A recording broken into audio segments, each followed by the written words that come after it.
بسم اللہ الرحمن الرحیم۔ السلام علیکم۔ حیادار عورت۔ حیا والی لڑکی کبھی بھی یہ نہیں چاہے گی کہ اس کو غیر مرد بری نظر سے دیکھیں۔ اس کی حیا ہی کافی ہے۔ اس نامحرم کو اپنی نظریں جھکانے پر مجبور کرتی ہے۔ اس کی پاکیزگی اور اس کی حیا، جبکہ ایک وہ لڑکی یا عورت بھی ہوتی ہے جو یہ چاہتی ہے کہ نامحرم اس کو دیکھیں اور اس کے حسن کو سراہیں، اس کی تعریف کریں۔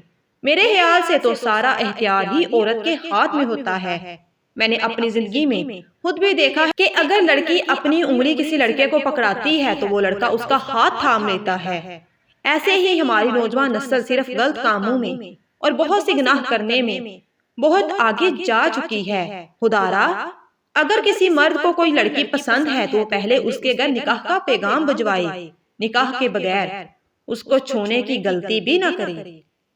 مزید ایسی ویڈیوز کے لیے چینل کو لازمی سبسکرائب کریں۔ جزاک اللہ۔